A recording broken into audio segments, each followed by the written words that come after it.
안녕하세요. 잼난 드라마입니다. 갑자기 너 보고 살인범이래. 기분이 어떨 것 같아? 전 죄를 짓지 않았어요. 누군가 내 인생을 조각했다. 전 죄를 짓지 않았어요. 이 한 문장으로 시작된 남자의 인생이 완전히 부서졌습니다. 그리고 그 모든 걸 설계한 자가 있었습니다. 잡았다. 범인. 11월 5일 디즈니 플러스가 또 한 번 폭발할 준비를 마쳤습니다. 디즈니 최초 사극 탕류로 분위기를 잡은 디즈니가 이번엔 복수의 도시로 향합니다. 디즈니 플러스의 아들이라 불리는 지창욱은 영화와 드라마에서 모두 주연으로 출연하게 되었습니다. 악역에 첫 도전하는 도경수와 빌런 역할로 출연하는 이광수까지 이 세 배우의 이름만으로 이미 기대감이 폭발적인 신작 조각도시. 지금부터 등장인물 소개부터 줄거리 메인 예고편을 함께 뜯어보겠습니다. 날 찾고 있었던 거구나. 제가 진범을 잡으면 어떻게 됩니까? 영화 조작된 도시를 기억하시나요? 게임 세계 속 천재 게이머가 현실에서 살인 누명을 쓰고 복수를 시작했던 이야기. 이번 작품 조각도시는 그 설정을 완전히 새롭게 뒤집었습니다. 이제 더 이상 가상 세계는 없습니다. 게임 대신 현실 그 자체가 조작되는 도시로 무대가 옮겨졌습니다.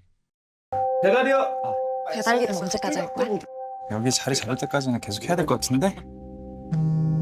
주인공 박태중은 배달일을 하며 하루하루 성실하게 살아가던 평범한 청년이었습니다. 그의 인생은 단 한 통의 전화로 조각나 버립니다. 핸드폰 잃어버린 사람인데요. 저 있는 대로 가져다 주시면 안 될까요? 누군가 잃어버린 휴대폰을 주워 돌려주려 했던 순간 그는 살인범이 되어 있었습니다. 억울한 누명을 쓰고 감옥에 갇힌 그는 폭행과 고문, 모멸 속에서 인간으로서의 존엄을 빼앗깁니다.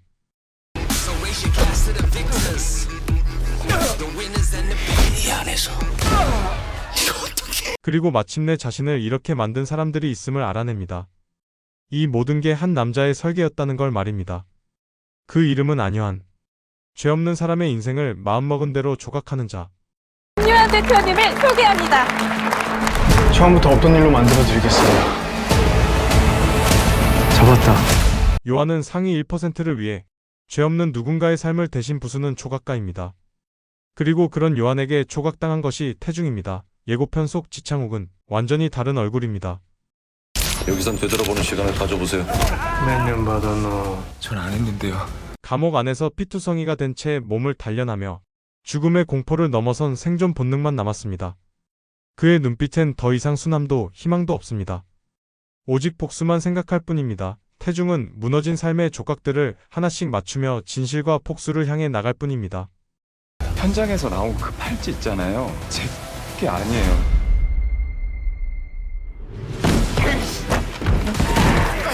난 아니야. 전 죄를 짓지 않았어요. 태중이 울부짖으며 말하는 이 대사는 단순한 항변이 아니라 무너진 인간이 스스로를 되찾기 위한 선언처럼 들립니다. 그에 맞서는 도경수는 냉혹함 그 자체입니다. 자신이 조각해 망쳐버린 태중의 인생을 장난감을 갖고 놀듯합니다. 태중이 무너져가는 걸 보면서 즐기는 인물로 빨리 무너지는 걸 싱겁게 여길 만큼 악랄합니다. 왜 이러는 거냐? 그냥 내가 필요한 곳에 당신들이 있었어요. 감정이 없는 목소리, 상대의 고통을 작품의 일부로 즐기는 표정. 그가 말하죠. 잡았다.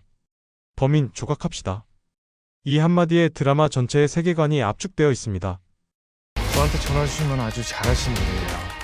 병원에만 골든타임이 있는 게 아니에요. 조작된 도시의 게임 속 함정이 조각도시에선 현실 시스템으로 진화했습니다. 사람을 함정에 빠뜨리는 건 기술이 아니라 권력과 돈이었습니다. 그리고 그걸 이용해 상위 1%를 조종하는 조각가 안효한. 조각해줬습니다. 총수필로 갔습니다. 예고편 후반부에 등장하는 이광수 역시 인상적입니다. 그는 요한의 VIP 고객이자 태중이 인생을 잃게 된 사건의 배우인 백도경입니다. 그는 사건의 열쇠를 쥔 인물입니다. 웃고 있지만 그 웃음 뒤엔 죄책감조차 없습니다.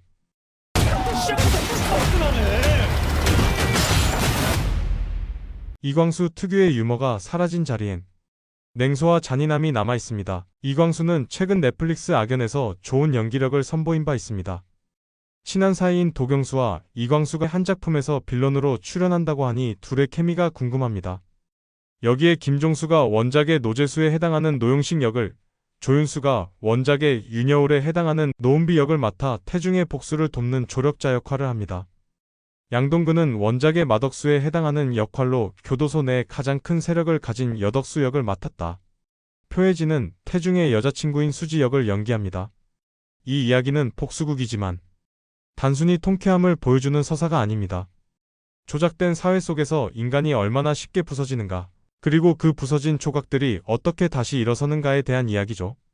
지창욱은 이번 작품에서 감정의 극단을 오가는 파괴된 인간의 얼굴을 보여줍니다. 넌 내가 어떻게든 이긴다.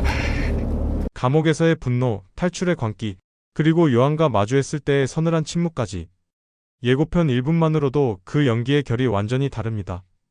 도경수 역시 놀랍습니다. 백일의 난구님, 진검승부에서 보여준 선한 이미지의 잔재가 완전히 사라졌습니다. 그의 미소는 따뜻함이 아니라 냉정한 조소에 가깝습니다. 선한 얼굴을 한 악, 이보다 더 섬뜩한 조합이 있을까요? 350억 원의 제작비는 단순히 화려함이 아닙니다. 내가 너 어떻게든 죽인다고 했지. 조금만 기다려. 총격전, 추격신, 폭발신 등 스케일은 물론 도시 전체를 하나의 조작된 무대로 구현해낸 완성도는 디즈니 플러스 오리지널 중에서도 최상급입니다. 모범택시 시리즈로 복수극의 정점을 찍었던 오상호 작가가 맡았다고 하니 이번 작품에 대한 기대감을 증폭시킵니다. 그리고 국민사형투표의 박신우 감독, 발신제안의 김창주 감독이 감각적이고 긴장감 넘치는 연출로 게임이 아닌 현실의 조작을 완성했습니다. 탕류로 물꼬를 튼 디즈니 플러스가 조각도시로 흐름을 이어갈 수 있을까요? 지창욱의 처절한 폭수, 도경수의 광기 어린 설계, 이광수의 불안한 미소. 진실은 조각났고 그 조각을 다시 맞추려는 자들이 움직이기 시작했습니다. 평범하게 살아가던 한 남자가 어느 날 갑자기 삶이 송두리째 조작돼 나락에 떨어지자 지옥에서 돌아와 버리는 핏빛 복수극을 그리는 작품 조각도시. 11월 5일 드디어 공개됩니다. 첫날 3화 동시 공개 이후 매주 수요일 2화씩 공개되며 총 12부작으로 청불 등급입니다. 디즈니 플러스 오리지널 시리즈. 조각도시 진실이 조작된 세상, 복수가 설계된다. 이건 단순한 액션이 아니라 인간의 조각난 영혼을 다시 붙이는 이야기입니다. 하루아침에 모든 것이 엉켜버려 삶이 흔들리고 정체성이 조각난 태중은 누명과 음모 속에서 자신의 존재를 되찾기 위해 어떤 질주하게 될지 기대됩니다. 지금까지 잼난 드라마였습니다. 좋아요, 구독, 그리고 알림 설정으로 다음 리뷰에서 만나요.